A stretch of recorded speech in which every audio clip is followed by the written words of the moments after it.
교재 8쪽 복잡한 식의 인수분해입니다. 공통부분이 있으면 공통부분을 치환하여 전개한 뒤 인수분해한다. 여러분 교재 8쪽에 주석 22번을 보면 얘가 나와 있습니다.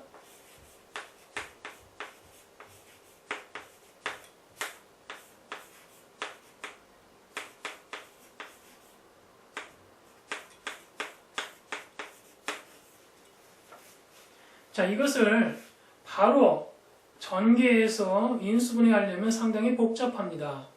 그럴 때는 유심히 보면은 이 부분과 이 부분이 공통부분이 되죠. 그럼 공통부분을 치환합니다.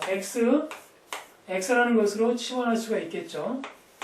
그러면은 x의 제곱 플러스 2x 마이너스 8 마이너스 27이 됩니다.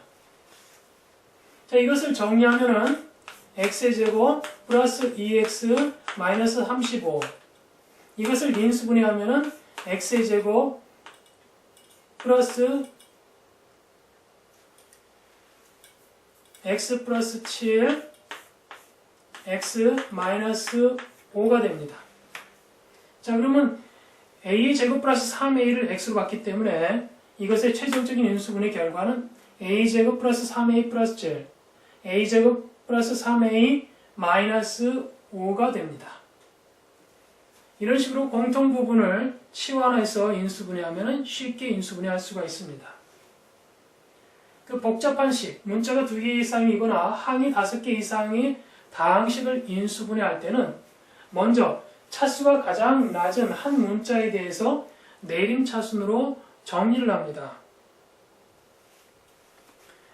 여러분 교재 8쪽 주석 23번을 보면은 얘가 나와 있죠.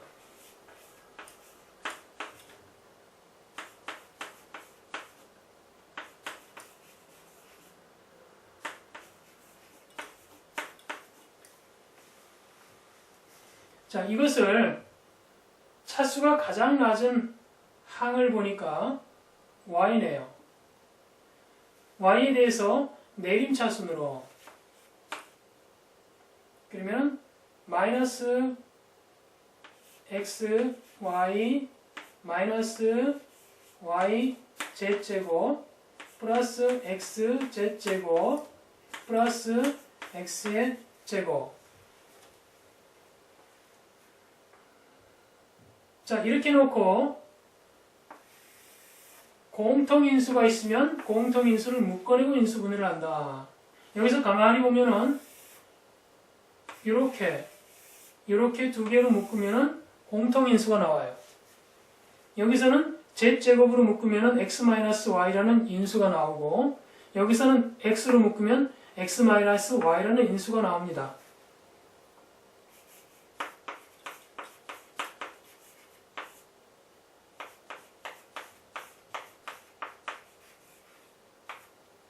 자, 그러면 최종적인 인수분해는 x-y x 플러스 z제곱 이런 식으로 인수분해가 되겠죠. 상수항이 길 경우에는 상수항만 따로 인수분해한 다음에 전체를 인수분해한다. 교재 8쪽 주석 24번을 보시고 연습하시기 바랍니다. 복 2차 식의 꼴의 인수분해입니다. 복 2차 식의 꼴이라는 것은 4차항 더하기 2차항 더하기 상수항 이런 꼴로 되어 있는 거 또는 4차항 더하기 상수항 꼴로 되어 있는 거. 방법은 두 가지입니다. 하나는 x의 제곱을 대문자 x로 치환하여 인수분해하는 방법. 두 번째는 1의 방법이 안 될 때 사용하는 방법입니다. 여러분 교재 주석 25번을 보면은 얘가 나와 있습니다. x의 4승 플러스 5x의 제곱 플러스 6. 자, 이것은 x의 제곱을 대문자 x로 치환하면은 x의 제곱 플러스 5x 플러스 6. 이것은 x 플러스 2, x 플러스 3. x의 제곱을 대문자 x로 치환했으니까 다시 되돌리면은 x의 제곱 플러스 2, x의 제곱 플러스 3. 자, 이런 식으로 최종 인수분해가 되는 것입니다. 자, 그런데 a 4승 플러스 2a 제곱 b 제곱 플러스 9b 4승 같은 경우에는 이게 그런 식으로 인수분해가 안 돼요. 1번 방법으로 인수분해가 안 됩니다. 자, 그럴 때는 이 중간항을 6a 제곱 b 제곱 마이너스 4a 제곱 b 제곱으로 해줍니다. 왜 6a 제곱 b 제곱 해주냐? a 4승과 9b 4승을 제곱꼴로 묶어주기에 가장 편리한 식이 6a 제곱 b 제곱입니다. 자, 그러면 a 4승 플러스 6a 제곱 b 제곱 플러스 9b 4승 마이너스 4a 제곱 b 제곱을 하면은, 자, 이것은 다시 인수분해가 되죠. 어떻게 됩니까? a 제곱 플러스 3b 제곱의 제곱으로 인수분해가 됩니다. 이것은 2ab 제곱으로 인수분해가 되죠. 자, 이것을 우리 인수분해 공식 a 제곱 마이너스 b 제곱은 a 마이너스 b a 플러스 b를 이용해서 인수분해하면 최종적인 인수분해가 끝납니다. 여러분, 교재 8조 인수정리를 이용한 고차식의 인수분해에 대해서 살펴보겠습니다. 문자가 한 개이면서 3차 이상인 다항식을 인수분해할 때는 인수정리에 의한 조립제법을 이용한다. 다항식 fx에서 fx는 0을 만족시키는 x값을 구한다. 그 값이 a라면 다항식 fx에는, 자, 이렇게 말로 보면 굉장히 어렵죠. 그러면 한 가지 예를 통해서 살펴보면 좀 쉽습니다. 하나의 예를 볼까요?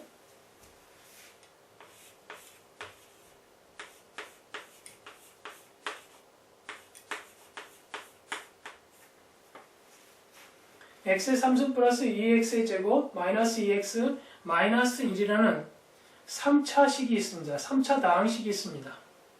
이것을 인수분해해야 되는데, 고차식의 인수분해할 때 관건은 인수 하나를 찾아내는 거예요. 근데 그 인수 하나를 찾아내기가 쉽지 않다는 겁니다. 근데 고차식의 인수분해할 때는 인수 하나를 찾아내는 방법이 이런 방법이에요. x는 플러스 마이너스 최고차 항 개수의 약수, 이거는 상수항의 약수. 부호는 따지지 않습니다. 여기에 다 적용됐기 때문에 굳이 부호를 따질 필요는 없어요. 자, 이 원리를 적용하면 최고차 항의 개수가 1인데 1의 약수는 1밖에 없죠. 그리고 상수항의 개수, 부호는 빼버리고 1, 1의 약수는 1. 그러니까 x가 플러스 마이너스 1일 때 이 둘 중에 하나에서 인수분해가 된다라는 거예요. 인수분해가 되는지 안 되는지, x는 1일 때 또는 x는 마이너스 1일 때 인수분해가 되는지 안 되는지 살펴보려면은 x에다가 1을 한번 넣어보세요. 1을 넣으면은 이 값이 0으로 되죠. 근데 x에다 마이너스 1을 넣으면은 0이 안 됩니다. 무슨 원리를 이용하는가? 자, 이거를 fx로 보면은 1차식으로 나눌 때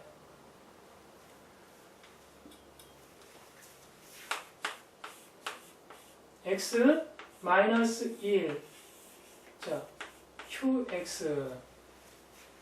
이게 지금 이런 형태로 되기 때문에 x에다가 1을 대입하면은 0이 되는 거예요.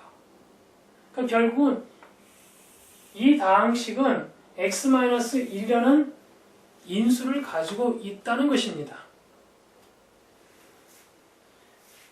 처음 인수를 찾아냈으니까 이 인수를 이용하고 조립제법을 이용하면은 이 qx도 찾아낼 수 있겠죠.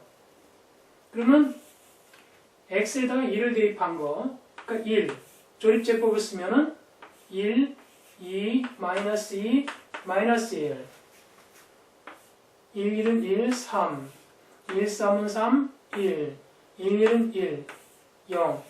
자, 나눠 떨어지죠.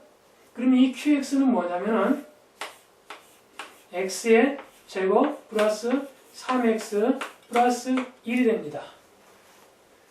자, 그러면 이걸 다시 쓰면은 x-1, x의 제곱 플러스 3x 플러스 1 이렇게 인수분해가 되는데, 자, 나머지도 인수분해가 되는지 살펴보십시오.